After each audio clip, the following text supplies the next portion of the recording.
What is up, watch friends? Welcome to another episode of Talking Timepieces with Tony. Today I am wearing a Young'uns. I've had this watch for many years, and I did a review many years ago, actually, on my previous watch channel that I had. Don't recommend it. Actually, think it's kind of a piece of shit. Maybe I'll do a review on that. Anyway, today we're going to be talking about the Montblanc Heritage small second 38 that has the Minerva movement in it, but we're gonna add to that. So let's roll the intro and talk about it. You're watching Timepieces with Tony. Talking Timepieces with Tony. You're watching Talking Timepieces with Tony. Yeah. All right. Welcome, everybody. And thank you for watching. Thank you for subscribing. Thank you for your comments. I appreciate your comments. I appreciate you liking and subscribing. So I hope you continue to do that. I'm trying to build my channel up. So thank you. So essentially, you know, what it says in the title and what this video about, it's not necessarily clickbait, so to speak, because there's a real good purpose behind what I am reviewing. So essentially what we're going to review is the Montblanc Heritage small seconds with a Minerva movement in it. It's a beautiful watch with a salmon dial, stainless steel case at 40 millimeters. I believe it's the 40 millimeters, maybe 39 in this case, but I think it's 40 millimeters. It's just essentially, well, it's $19,000 is what it is. And you go, what? It's a Montblanc watch. How does it go for $19,000? Well, that's because of its affiliation with Minerva. And when I say affiliation, it is basically Montblanc, or more specifically, the Richemont Group, who owns Montblanc, also owns Minerva, but gave the brand to Montblanc. So the Richemont Group, like I said, they own Panerai and some other brands and whatever, but Montblanc are a pen maker, right? But they are extremely talented in watchmaking. It's with what you get with Montblanc surpasses a lot of other brands that are very well known and high end. Okay, so, but I'll digress a little bit and go back to Minerva. Minerva really started their official branding in, I think, 1858. Well, it was 1858. Prior to that, they'd been around longer than that, so they have well over 100 years of history. Minerva make extremely high quality movements, chronograph movements that were on par and surpassed even Patek Philippe. Believe it or not, Google it. You know, I'm not making this stuff up. They, just as far as movements go, are just phenomenal movements, and they're beautiful too.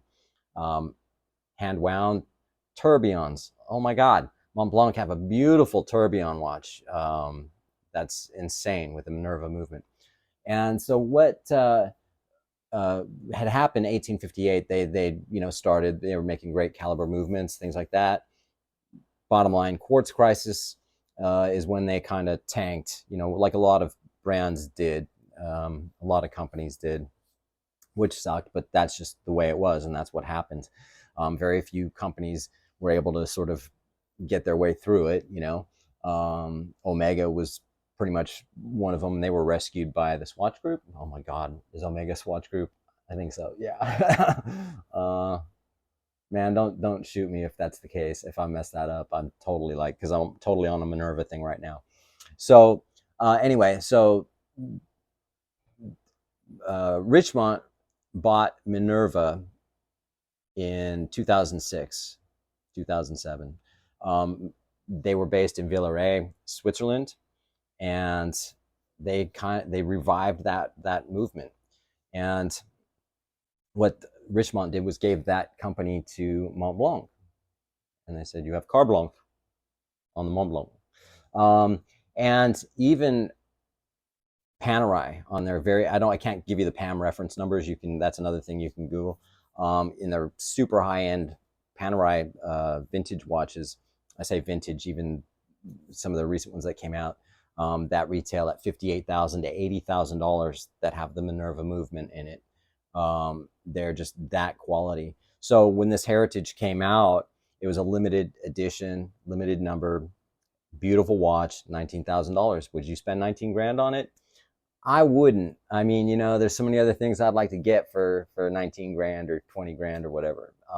So having said that, if you don't have the means to get that, what you could do, and what I did, was I bought the Mont-Blanc Heritage Salmon dial, 40 millimeter stainless steel. The difference is, and this watch is at $2,400. Well, what? And it's also got the Minerva case engravement on the back, and I'll put up a better video of that. The only difference is that it has a Salida movement in it, which basically is like an ETA. Everyone used to use ETA movements. Not everyone, but a lot of brands used ETA. But the ETA is owned by the Swatch Group, so they control their brands that use the ETA movements, whereas Salida came out and they're kind of free range for people to buy and use and modify and do whatever they do.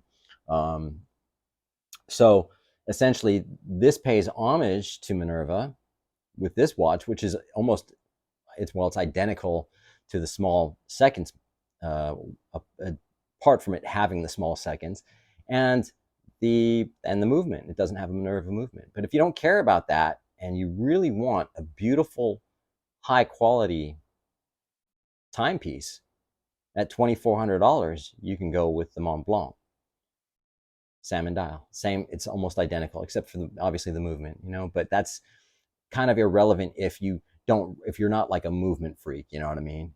And people aren't going to know anyway. But so the whole thing is what is so beautiful about this watch? There's a lot to it. The craftsmanship is amazing.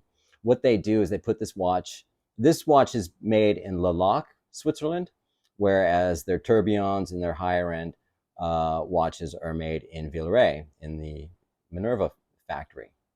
And from this picture, you can't see how beautiful the dial really is. So I did kind of a close-up, and it's done in kind of a 3 sections. You have the center, which is more like a sun ray.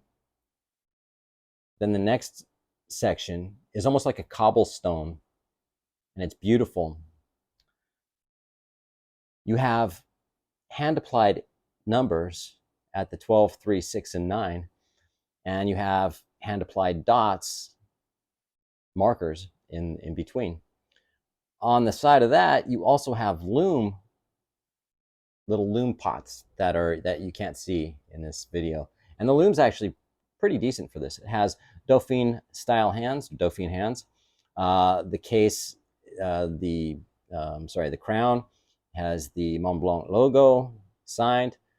It's high polished case, extremely comfortable. This watch also comes with a beautiful silver gray alligator strap made by, I couldn't tell you the name, but they make extremely high quality and expensive alligator straps. I took it off and I put the emerald green alligator strap. It's a large grain alligator strap, just to change it up a little bit. That's all. I have a deployant buckle on it. This is actually from a Vacheron Constantin. The watch, again, has over 500 hours of testing. So it's not COSC certified, but their in-house testing is pretty brutal, what they do for 500 hours to make this watch run as accurately and as smoothly as possible. And it's one person that manages each watch. You do get a certificate that is signed by the actual watch maker who does this watch. So it's beautiful. It's awesome. $2,400. You cannot go wrong with this watch. Looks amazing on the wrist. I can never say enough good things about this watch. It's a shame that they haven't hit like some of these watches do. You know what I mean? They're kind of just low on the radar. But for the money and the aesthetics as well, and the quality, You know, you have a domed sapphire crystal. Um, the way the case is made is very, very beautiful. Anyway, having said that, I appreciate everyone. Keep giving me questions, um, and liking and subscribing. And we'll see you on the next one. All right. Have a good one.